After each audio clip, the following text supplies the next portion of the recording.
Hey, what's up, everybody? Welcome to Trust and Believe. I'm your host, Shaun T. And today, we are going to enhance your ability to trust and believe by being bold and going after what you want and getting anything you want. And I have the perfect person for this, Jennifer Cohen. When she comes on, I'm going to just let her beef herself up. But what's most important is one of the things I love about seeing her is the boldness, I hope I can say this without her getting offended, like giving zero fucks about going after what you want, because you're pretty much the only person that can get in your way. But just get ready to trust and believe. I feel like this interview is going to pop all the way off. Somebody say hell yeah! No. What's up? He's better than Oprah. Come on, y'all.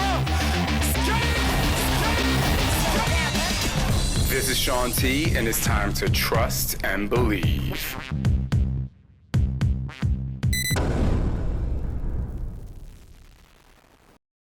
Jennifer, welcome to the show. That is an amazing intro. I want to save that and give it to every other podcast I go on and give it. It could be the intro to your show from now on. It It'll should just be the be. intro. Well, first of all, give me like a brief overview, because I do have a lot of questions pertaining to you and all of this. So just give me a brief overview so people can know the history of you. And then once we go there, I'm just going to go in and we're just going to talk it out. Perfect. Okay, well, I will give you the most at the Coles Notes version. So similar to you, my background actually is in fitness. I've written books. I've had companies. My last company, I actually had a fitness app, which I sold to Weight Watchers in 2015. My evolution actually came from, I was in the music world, and then I quit. Wait, what you doing music? What you doing? I was music? a marketing director. I'm from Canadian. I was working for BMG. I got a job offer to come to LA to work for Sony. And I was doing that, and I was marketing tons of different bands like Usher or Britney Spears and all tons, like the big ones, you know, back in our day when those were like the big boy bands and the girl bands. And I always was really into health and fitness. I loved working out just because it made me feel good, and it gave me a lot of confidence and self-esteem. And you know, that was kind of like my side thing, like something I just did as a hobby. And one day I quit my job in music and decided to become a trainer just until I figured out what I wanted to do next. I wasn't really sure. I was in the US. I was on a working visa because I was Canadian, like I said, and I couldn't just get a job in, you know, anywhere.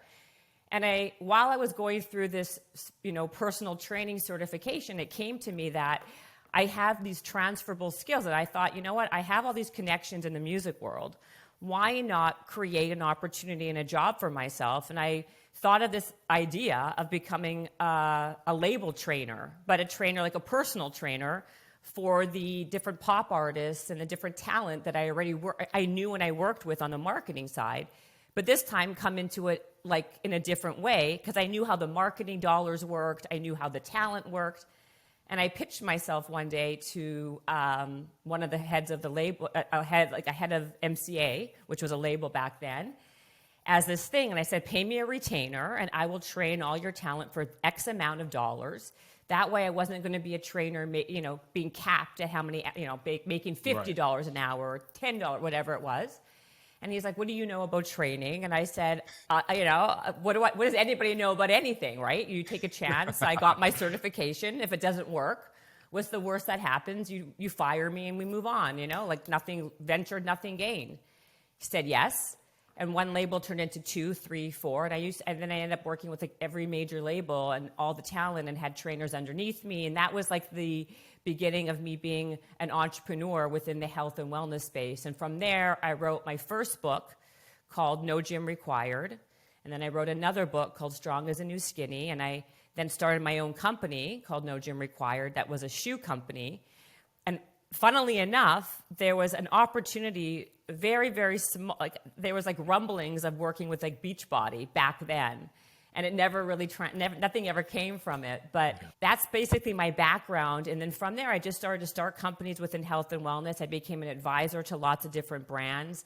Like I said, I started companies, I sold companies, and now I have a podcast. I did a TED Talk. And the bottom line of all of this was really the fact that nothing ever was off limits. Like something I thought of in my brain, I thought, you know what, why not just go for it? The worst that can happen is someone says no, the opportunity doesn't happen, but nothing ventured, nothing gained. And my entire philosophy is I rather always have rejection than regret. So with that in mind, just go for it.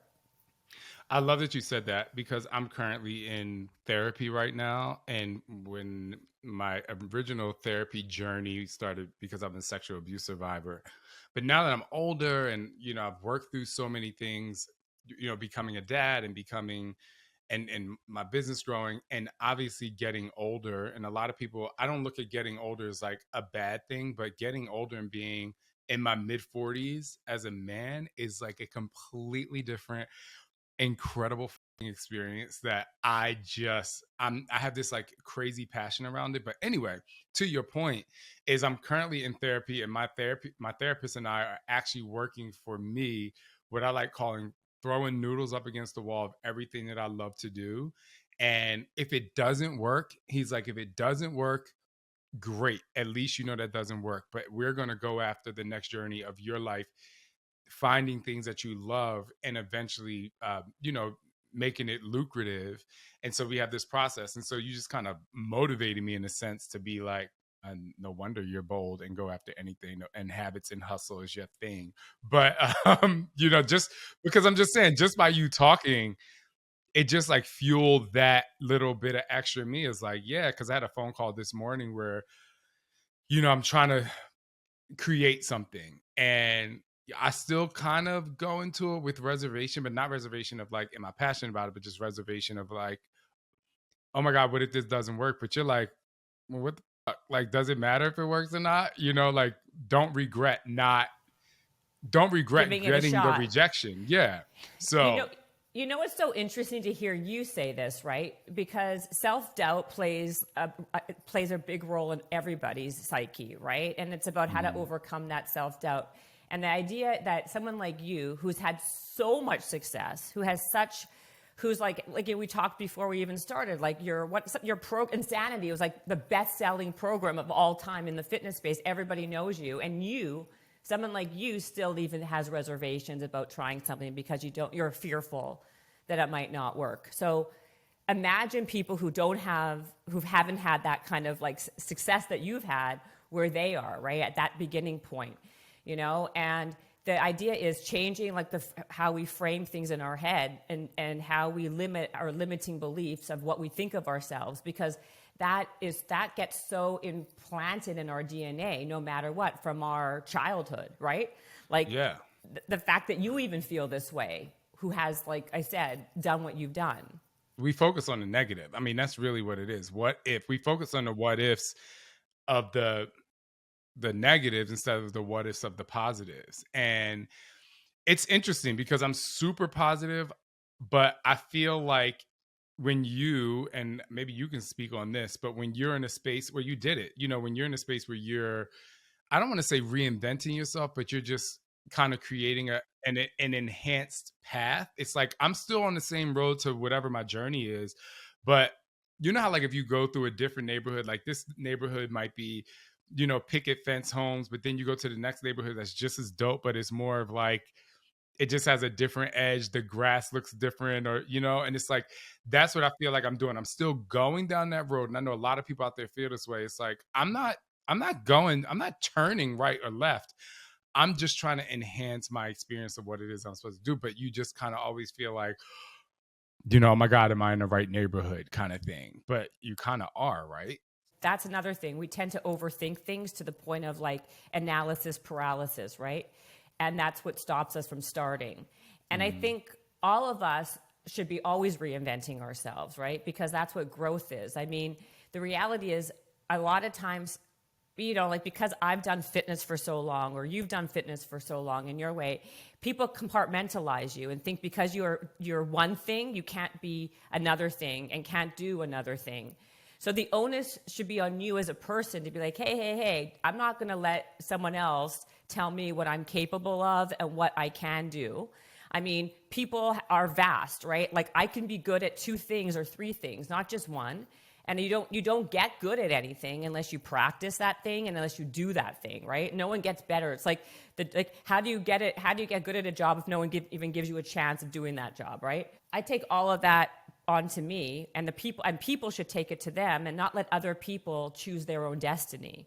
And so that's what my entire message is about, and that's what my book is about. It's about the onus being on you to be whatever you want to be and not let other people tell you what you should do, what your destiny should be.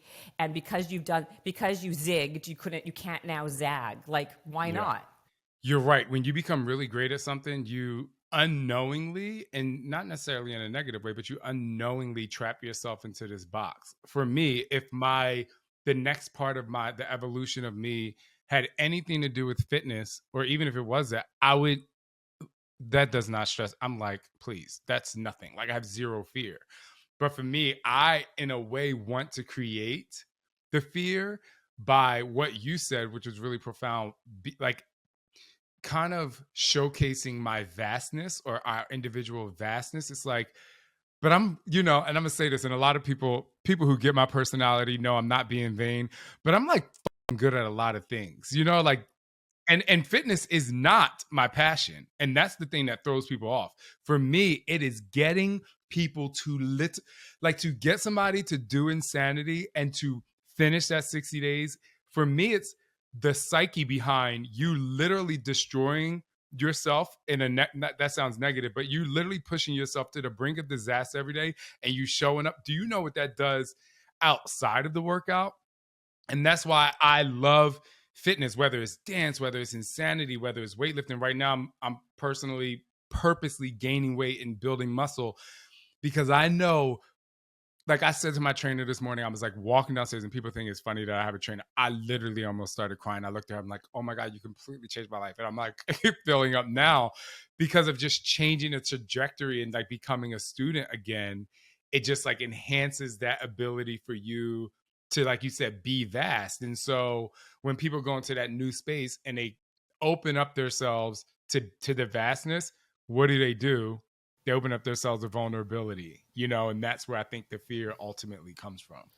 I think that's so amazingly true. I love also, you and I think very similarly, because to me, why I loved fitness back then and why I still love it isn't because I love to do a squat and a lunge. I mean, it's not because of that, right? Like, right. Please. I mean, it's not because I, as like a box step. What I love is what it gives me, the byproduct. And the byproduct is this mental strength and confidence. And to me, that is what it's about in every other area of my life. And I talk about it all the time. It's like what it did for me was that it gave me the confidence and the discipline and the qualities I need to really like crush it in real life, in my personal life, in my real business life. And that's what it does. People don't see it that way sometimes. They see it like, oh, it's because it's a workout. It's not about the workout, right? It's not about the workout. Because everyone is stopping with the shell. And it's like, you're stopping out here. And I always try to give the example of when I'm 80 years old, while I still might be fit while still will be fit because it's a part of my consistency, my body's not going to look the same. But the wisdom that I have from being that consistent is going to be like exponentially amazing. And so it's really hard for people sometimes to maybe look at you or look at me and say, well, you don't, one of the things I hate most is when people say, well, you don't have to work out. And I'm like, the only reason why I continue to look like this is because I work out, but you're still focused on the shell. I bet you can see my body. I can get totally naked. You can see everything. It's like OnlyFans, right? I know I sound really crazy saying this, but it's like you click on OnlyFans, you're like, oh, I want to see what that person has or like what they're showing. But after after a month of seeing their videos or, maybe they're showing something else, but you're like, okay, the next thing is like what? Me interviewing you, Jennifer. I'm like, okay, great. You look great. You had successful books, but like, where does it come from? Because it has to come from a place of like, it comes from somewhere, and each place and each of us are different, we obviously are talking the same language. I think that's 100% what I believe and how I build all of this. It's not about it, when you're 80 years old. It's not because, oh, I did that workout. It's not because I did that insanity workout and did the burpee 300 times. But when you see yourself, when you put yourself in a place where you do hard things, you become so much more mentally strong, and your self-esteem and your belief system and everything, all those things that are really, really important to like have success and have just have success truthfully in every other area of your life is basically is what is so important, because the life you're going to have at 80, because you've done all of those workouts, is going to be so much more rich. And I'm not talking financially rich. I mean like satiatingly rich than someone who didn't, not because of the squat or the lunge, but it's because of what it did for you, what it taught you, what it brought you, what you were able to go after and try for and succeed in. One of the things you said like made me think of, I've changed that, old adage, I guess, of like no pain, no gain, to like, it's like pain is growth. And it's almost like you have to take the pain part away. It's like when like this is all growth. And so, obviously fitness is a huge part of our lives, but how do people, and this is my question for you, there are so many people out there right now that are listening, that follow you, that follow me, maybe follow both of us, that they're just in a state of envy. And they're afraid to take that step because they're afraid of growth, because they believe that they're associating growth with pain. So like those people who want to be bold, those people who want to create that new space for themselves, like, I hate asking for tips, but I know you have that thing that's going to give them just like maybe that extra ingredient that's going to help them push to the next level. So what is that outside of fitness? Like if they're hustling, if they're going after something. You know what I think? I think that the truth is there is no magic bullet, right? People always want to know the magic trick to anything. And the reality is the thing that works the best is action, right? Momentum, something in motion stays in motion. Something stagnant stays stagnant. That's why people who have jobs are the ones who are always getting the other job offers. People who are jobless or unemployed are the ones who are unemployed usually for a long period of time, because momentum just stays in motion. So I say, what my advice to people and what I tell people is start on the little things. Do something. Don't just think, because don't compare yourself, not you, but someone, to a Shaun T or to whoever, because your chapter 1 is very different than someone else's chapter 10 or whatever. So make a commitment to yourself, and whatever that commitment is, how small it is, follow through with it. Because what really happens a lot of times is people don't start and they get down on themselves because their follow through is really, really hard, really is not great. And then they get down on themselves and it goes down a rabbit hole and it gets worse and worse. So make a commitment to do something small that's bold or out of your comfort zone every day, and then follow through, and that will give you a little bit more confidence to do it again the next day, and then do it again and again. And to me, it's not about motivation. It's not, because motivation wanes, willpower wanes, right?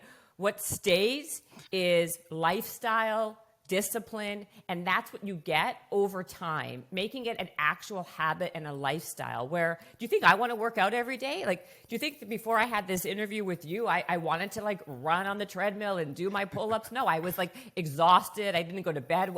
I went to bed later than I wanted, and I feel like crap. It's not an option for me. It's like I brushed my teeth a month ago. I'm not going to not brush my teeth today because I brushed my teeth a month ago. You still do these things because it becomes part of your DNA. But the only way to get those things part of your DNA is to actually do something. And that little something, right, becomes a bigger something.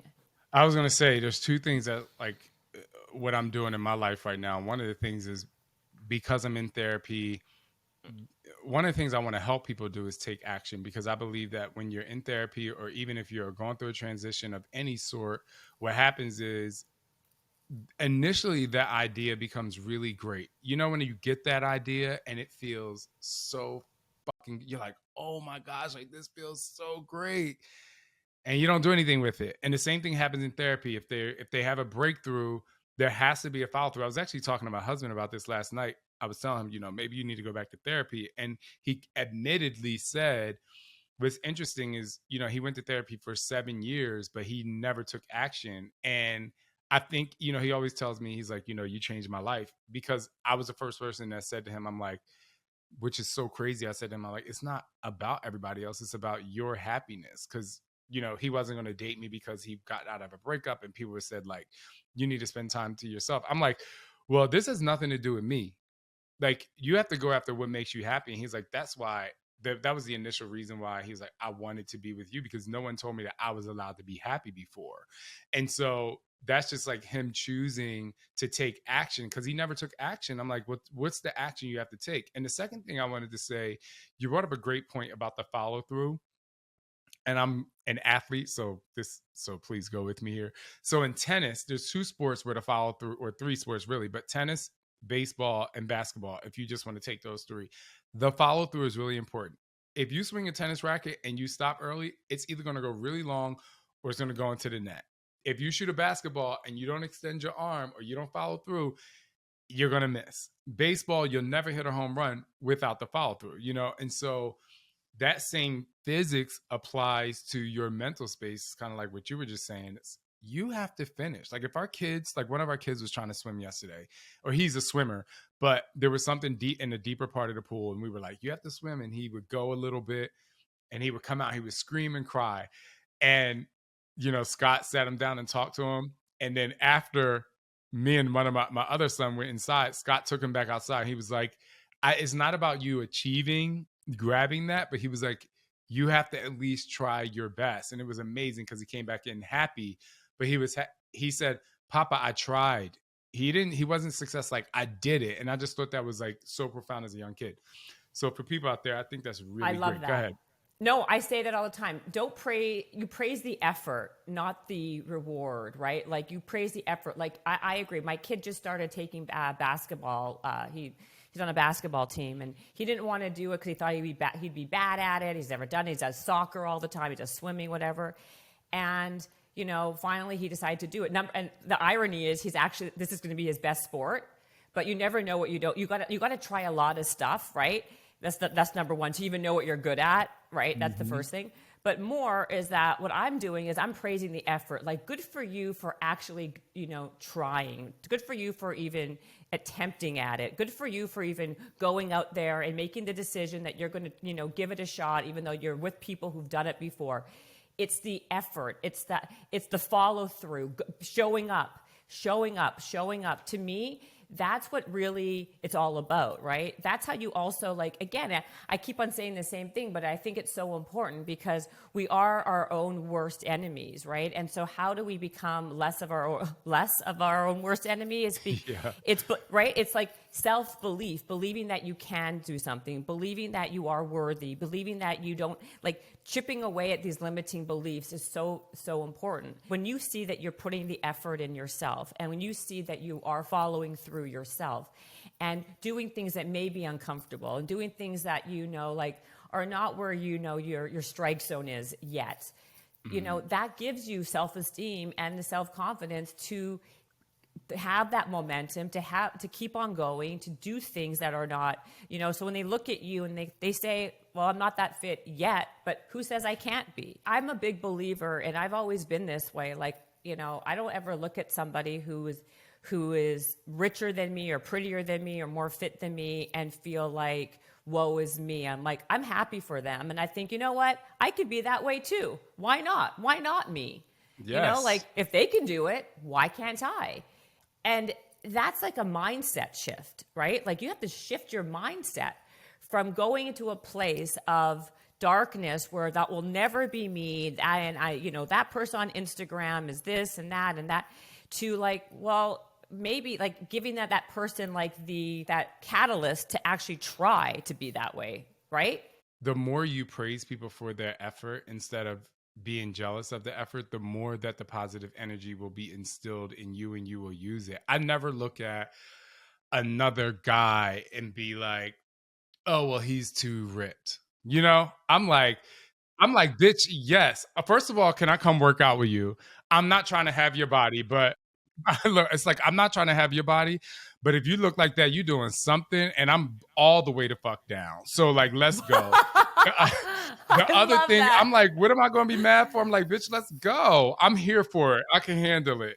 You know, 100%. I'd be like, I would call that person to be like, I want to do what I will do what you're doing. Mentor me, or let me like just follow you along. Like, to me, it's like you can only get yourself better by putting yourself around people that are maybe better, right? Like, there's always going to be people in the world who are better off than you, worse off than you, prettier than you, uglier than you. Like, it is the way. It's the way of the world.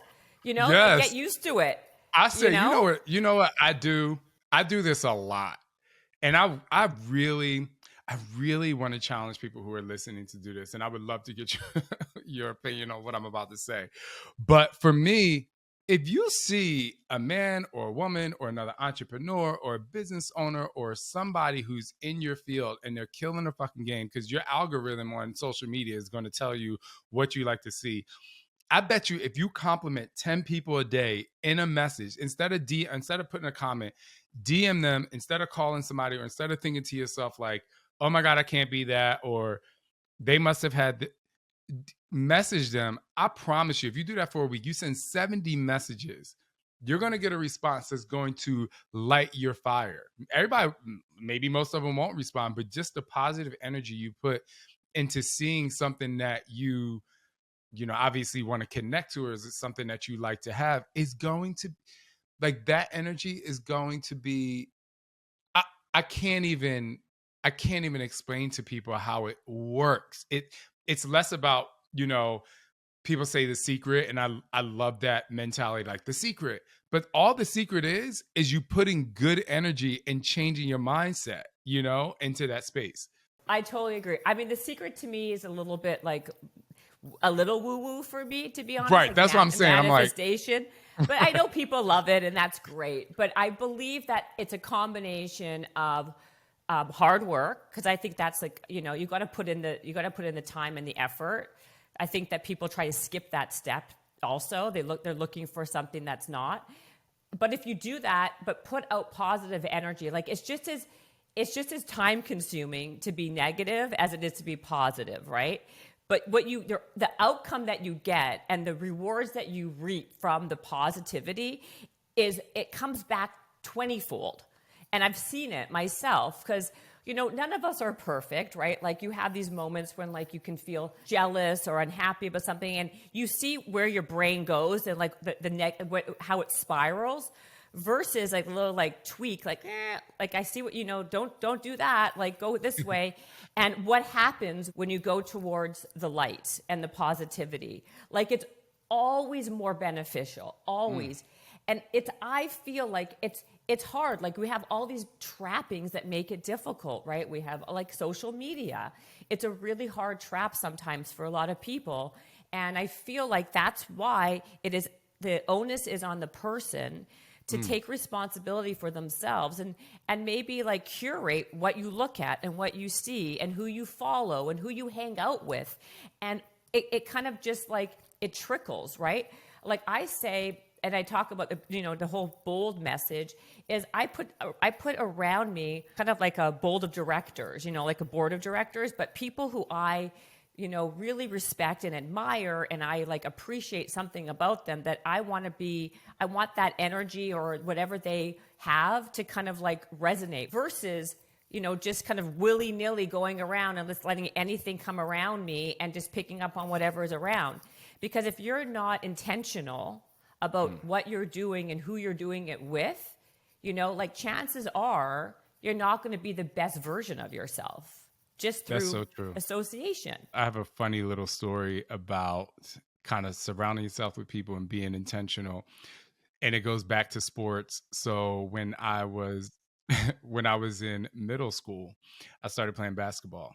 And the first season of basketball, I only scored 4 points the entire game. Four. And, I was crushed because, for me, I was like, oh, I always got picked for kickball and all this stuff. And it was very humbling. And my mom was like, you're going to play basketball again. She's like, it's not that you're bad. It's just that you're not used to being out in that arena. And I was just like, and I would fight it and fight it. And then I was just like, you know what? I'm going to play basketball all summer long. I play basketball. I called my friends. I was like, do you want to play basketball? And so the next year, I played basketball and I averaged 26 points a game. Now, the point is not to tell everyone that you're going to always be really great if you practice something. But for me, it was the mindset shift of being fearful to being confident.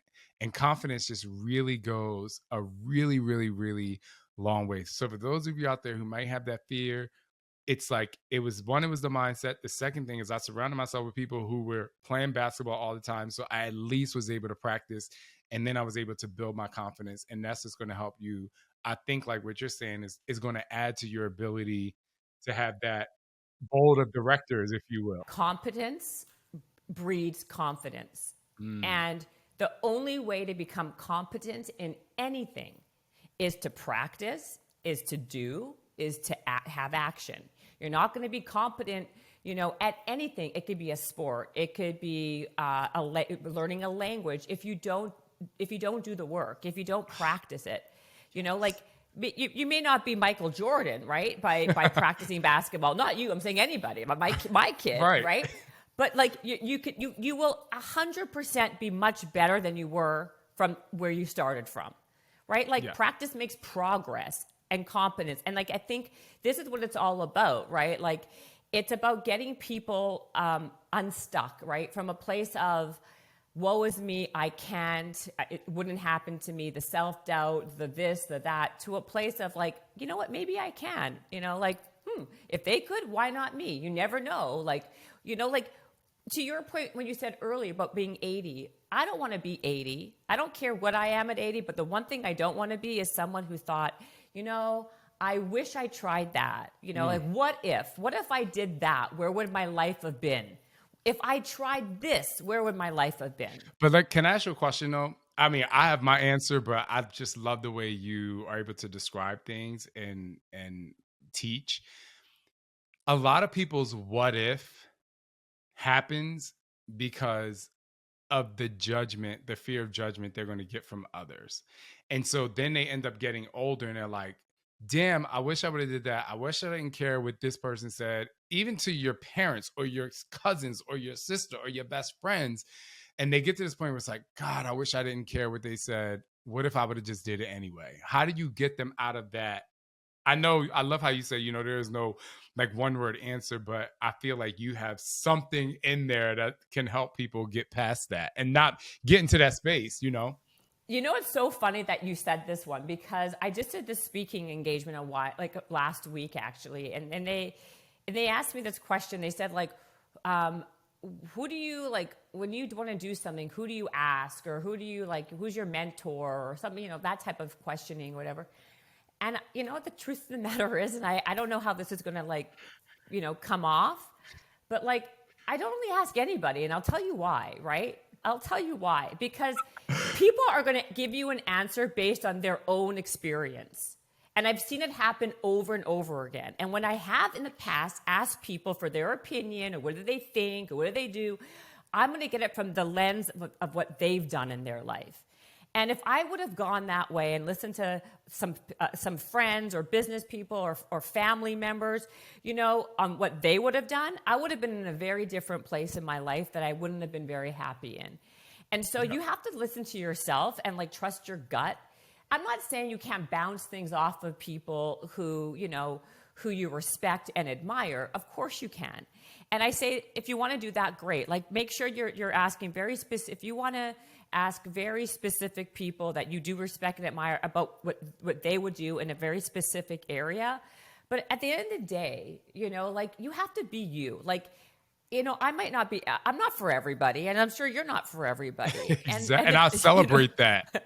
And honestly, I celebrate it too. Like, I'm like, so be it. Like, the truth of the matter is, nothing great is like, you can't be for everybody. Like, you have to have your lane and like be happy with who you are and find your people and like do what you like to do. And I've become okay with it, because the truth is, when I did the alternative, I was really miserable. When I was doing what my mom and dad wanted me to do, like, I'm Jewish and education's important, and being a doctor or being a lawyer is very important, and like, living a certain lifestyle is very important.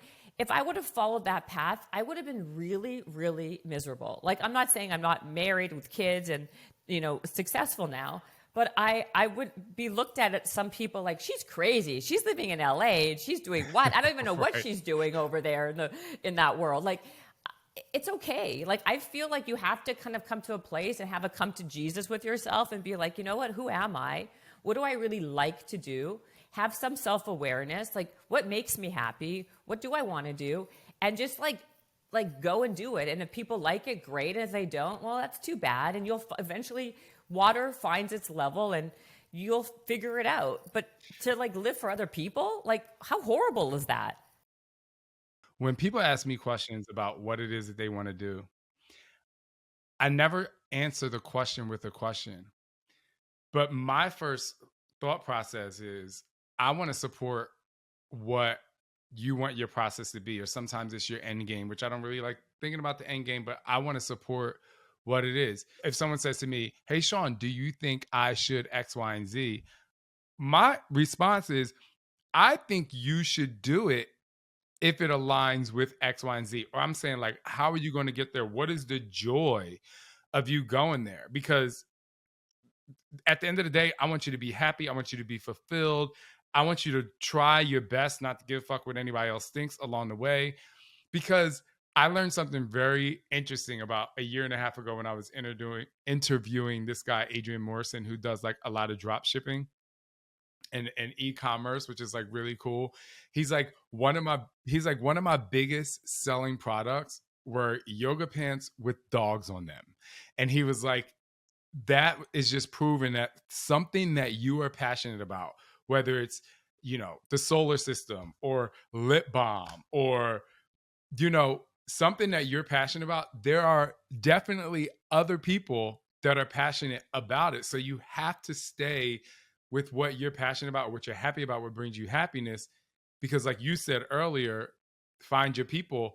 Those people are going to fuel that. You will find them. But I thought the yoga pants thing was just... No, you're right, though. Like, it's so funny that you say that. Like, do you ever watch Shark Tank? Do you like the show Shark Tank? I like it because I like the products.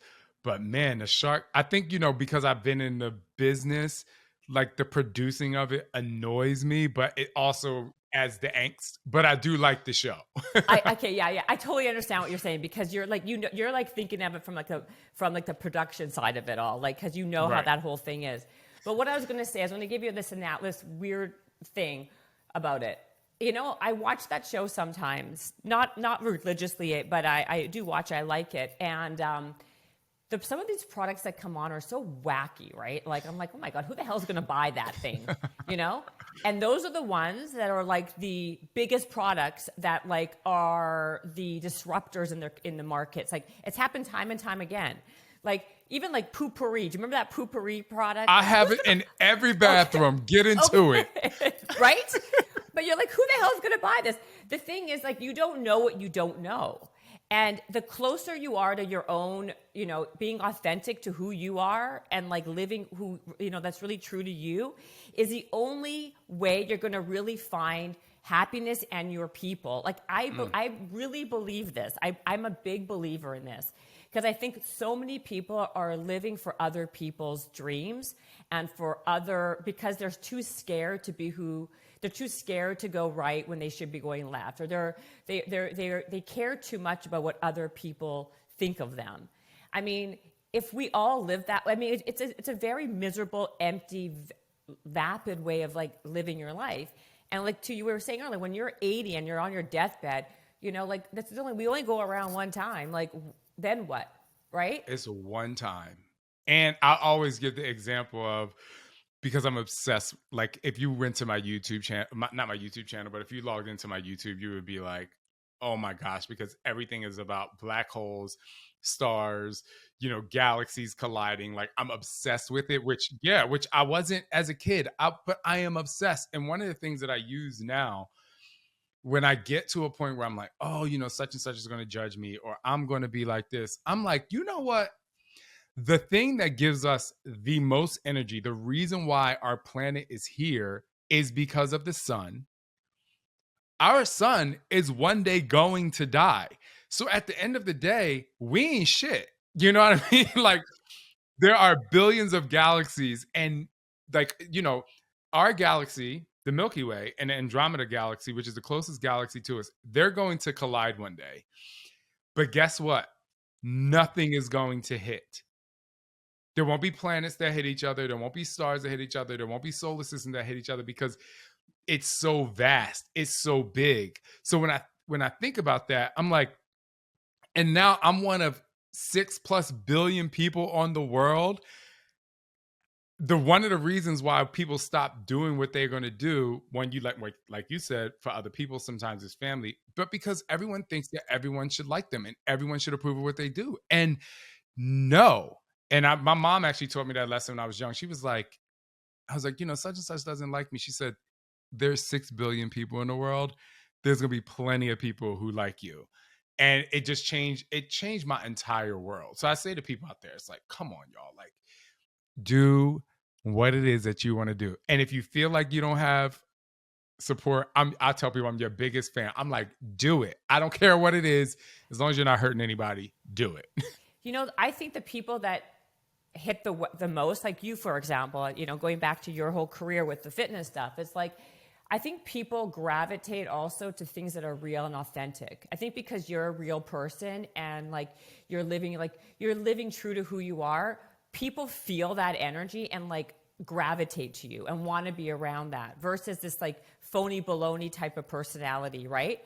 And I feel like when you are really true to yourself, you attract the right people. And that is the key to all of this, like the board of directors I was just talking about. Like you connect to the right people, you attract the right people when you are being real to yourself. Real people want to be around real people. Oh my gosh. It's right? So true. Yes.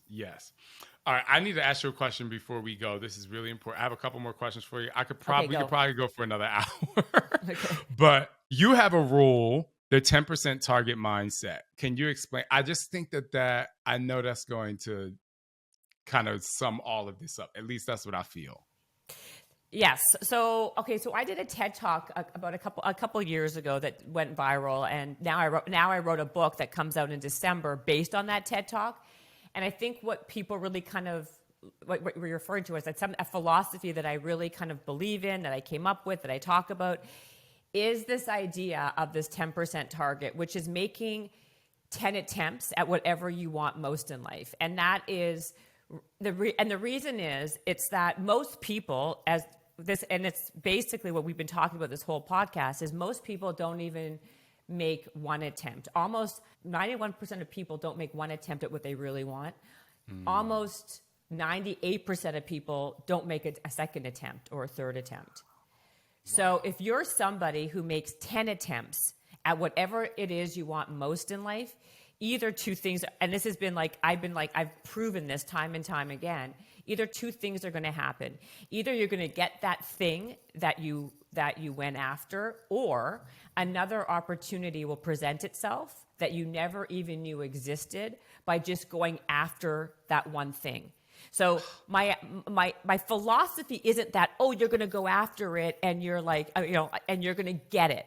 But it's in the process of doing it that you're going to, first of all, get much more comfortable with going after it because you're making so many attempts. And something else will happen in your life that would never even have happened unless you went through this process. And so that's the core and the crux of what it is, to kind of, to give you the very drummed down Coles notes version of what it is. So I'm going to do this. What are you doing next Monday afternoon? Are you in LA? I am. I live in LA. Could we record? Yeah. in person. Yeah. Because I'm coming to LA to shoot. And I'm like, we have to continue this. Like, this ain't over. And I want the next part of this podcast to be on your podcast. And I want it to be the part 2 so people can come listen. Because what you just said is literally the thing that I'm doing in therapy. It's like I told you earlier that I'm throwing noodles up against the wall, but I gave myself 3 times and I gave myself 3 things and you said 10. And so when I come on your podcast, we're going to talk about those 10 things that I'm doing. Absolutely. I think You that would have be like to. really amazing. Yeah. I also want to tell you not to give you therapy when you have therapy, but I do. I want you to watch that TED for the people or not. It doesn't matter. I want you to watch that TED Talk. It's really important. I think it will resonate with you, and I think that you'll understand why it did well because it's stemmed in that. And I think that I'd like to give you some homework. This is my handy composition book that anybody gives me homework. This is what it goes into. I mean, this is the thing with you, right? You're an interesting cat for a lot of reasons, right? You said something that was very interesting to me earlier, which was that you have a lot of different interests. And then you talked about that whole astrology thing, that whole galaxy thing. What's really interesting, because I don't know you well enough, I want to wait. I want to give you homework once I know you better, actually. Because what I find interesting is that you became really famous and well-known in the fitness space. I want to understand, like, you were very athletic. You obviously are very charismatic, but it wasn't really what you were probably going for because you have all these different things in your life that you're interested in. I'd like to know if you were to tell me the top 4 things that you really have interest and passion in, what they would be, and how you would reinvent yourself. Because I think, to me, that would be really interesting because, like, now that I know you a little, even though people know you as this person, I feel like there's a whole other side to you that is, like, completely different than this. And we are going to do that on your show. Let's do it. We're going to do it on your show. Okay. Before you leave my show, though, I want you to just give me your definition of trust and believe. My definition of trust and believe, gosh, I wasn't prepared for this. Okay, it could go in so many different ways. I think that when I think of trust and believe, I think that we should trust and believe in our heart and ourselves, number one. I think that when we do that, then the opportunities and the world that we presents itself very differently to us. But I think unless we trust ourselves and believe in ourselves first, none of that other stuff can happen. Jennifer, thank you so much. Listen, everyone, you have to go to the show notes, click the link. We're going to all, for our homework, watch Jennifer's TED Talk. And I feel like just be on the lookout for my interview on her podcast because I feel like it's going to be deep. It will most likely be a bird's eye view, or I would say a fly on the wall view into a therapy session with Shaun T. And like I always say, trust and believe in who you are.